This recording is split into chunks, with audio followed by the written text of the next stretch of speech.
त्यानंतर बघूयात एक ब्रेकिंग बातमी। भाजपकडून मेधा कुलकर्णी यांना राज्यसभेची उमेदवारी जाहीर करण्यात आली आहे। उमेदवारी दिल्यानंतर पक्षातील वरिष्ठांचे आभार मानलेले आहेत। मेधा कुलकर्णी यांनी पुण्यासह देशभरातील प्रश्न सभागृहामध्ये मांडणार असल्याचं मत जे आहे ते मेधा कुलकर्णी यांनी व्यक्त केलं आहे। मेधाताई कुलकर्णी आता आपल्या सोबत आहे। ताई, अभिनंदन तुमचं पहिल्यांदा।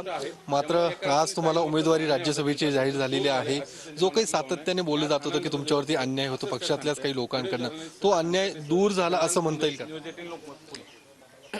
मला संधी दिली त्याबद्दल मी सर्वप्रथम आभार व्यक्त करते पक्षातल्या सगळ्या वरिष्ठांचे। आज हा आनंदाचा क्षण आहे आणि त्यामुळे मी एवढंच सांगेन की ही जी काही मला संधी दिली या संधीचं सोनं करण्याचा मी प्रयत्न करेन। निश्चितच काही वेळापूर्वीच तुम्हाला भाजप प्रदेश अध्यक्ष चंद्रशेखर बावनकुळे यांचा सुद्धा अभिनंदनासाठी फोन आलेला आहे। तुम्ही आता फॉर्म कधी भरणार आहात, कधी मुंबईकडे जाणार आहात? मी पक्षश्रेष्ठींशी आता चर्चा करीन आणि बहुतेक उद्या फॉर्म भरायला सांगतील।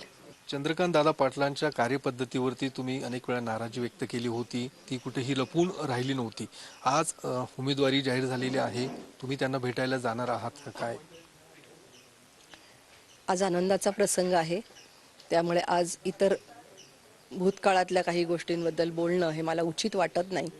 मी नक्कीच त्यांना भेटायला जाणार आहे, त्यांचा आशीर्वाद घेणार आहे, त्यांचं मार्गदर्शन घेणार आहे आणि आगामी काळामध्ये पुण्यासाठी जे काही एकत्र येऊन काम करायचे त्याच्यासाठीची दिशासुद्धा आम्ही त्यांच्याकडनं घेऊ। काय आता मुद्दे असणार आहेत या पुढच्या काळामध्ये? पुण्याचे काही मुद्दे असू शकतील, देशातले काही मुद्दे असू शकतील, कदाचित मला प्रवास करायला सांगतील।